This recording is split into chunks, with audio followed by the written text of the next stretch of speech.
Hello, I'm Technical Sergeant Galt, and welcome to Security Plus SY0501 course. In this segment, we will be discussing Unit 3, Objective C, Explain Threat Actor Types and Attributes. We begin with the group known as script kiddies. These unskilled individuals use freely available software and tools to attack targets. They know how to use software, but do not understand the how or why, tending to be weak in computer fundamentals and software coding. When it comes to the attacks themselves, usually there is very little preparation, as these individuals indiscriminately choose targets that possess robust security measures such as properly configured firewalls, NIDs, proxies, etc. Script kiddies tend to be very obvious and clumsy in their approach, and are easily detected and stopped. Generally, the goal of a script kiddie is to impress friends or gain credibility with other computer users. Additionally, simple vandalism of websites is a common motive, especially when the script kiddies are ideologically driven or following the lead of a hacktivist group, such as Anonymous. Examples of software used by these individuals include WinNuke, Metasploit, Nessus, Low Orbit Iron Cannon, etc. Two examples of specific attacks that were thought out by script kiddies were the Anna Kournikova and Lovebug viruses. Next, we'll discuss hacktivists.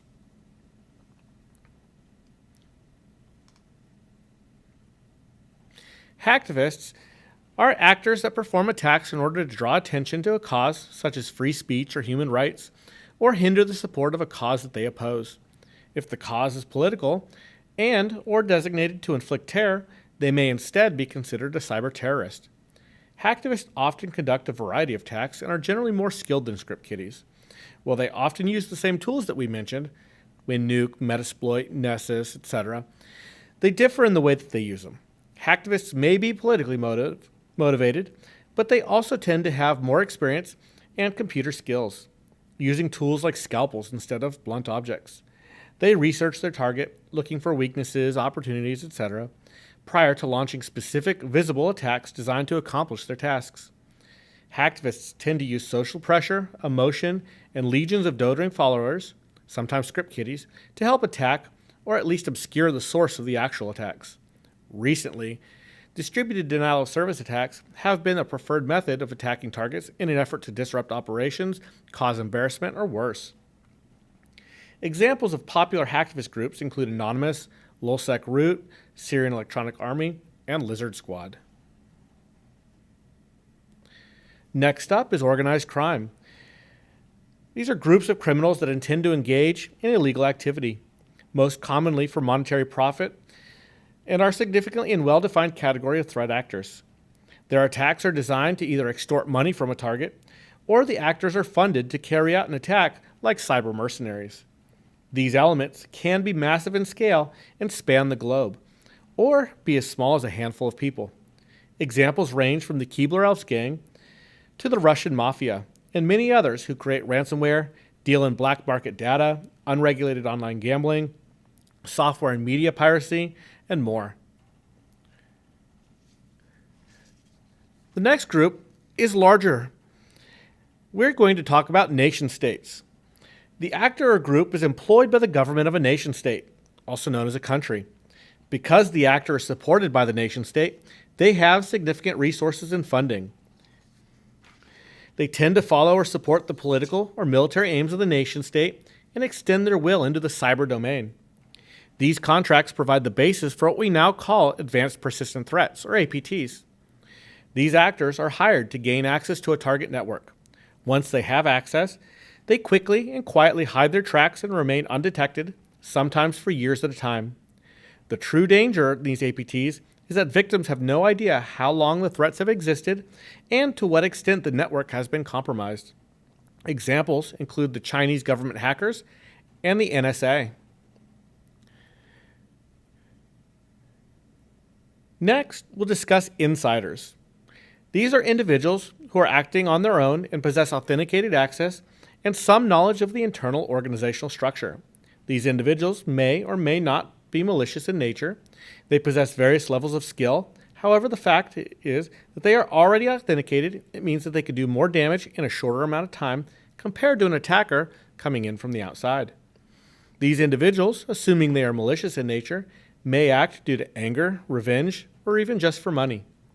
Examples tend to include individuals who are being terminated or laid off, but were allowed to maintain network access prior to their forced departure. Logic bombs tend to be a favorite method, as well as simple corruption or destruction of data. Finally, we'll discuss competitors.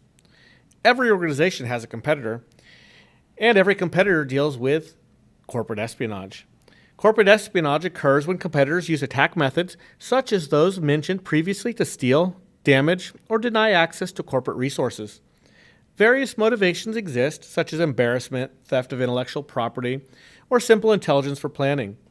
Because these corporate competitors have significant funding and skills available, they can and do use a variety of methods to accomplish their goals. So we've discussed script kiddies, hacktivists, organized crime, nation states and those advanced persistent threats, insiders and competitors.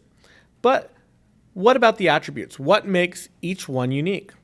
Well, let's look at those and discuss what each one brings to the table. Starting with script kiddies, they tend to come from the outside, being out among the internet. Their skill and sophistication is rated as low, with low resources and funding, and their intent and motivation tends to be pride or bragging rights. Hacktivists also come from the external side, and their skill and sophistication varies. They have various amounts of resources and funding depending on the size of the group, and their intent or motivation tends to be swaying public opinion or a little bit of good old-fashioned vigilantism. Organized crime is an external located source. Their skill and sophistication tends to be very high, and their resources and funding are high as well. Their intent or motivation is simply make money. Nation states are external. Their skill or sophistication is high. Their resources and funding can be very high. And their intent or motivation is of a political or military agenda. Insiders come from the inside. These internal attackers have various levels of skill and sophistication, depending on what they do, what their job is, and their experience. And their resources or funding tend to be low. These are usually lone actors working alone. Their intent or motivation might be money, revenge, or just simply an accident. And finally, we talk about competitors. These externally sourced actors have high skill or sophistication levels.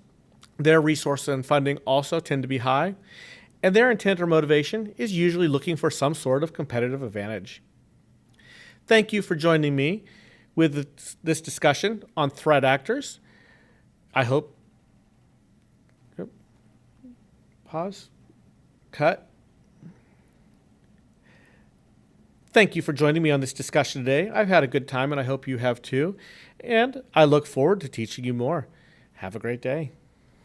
Cut.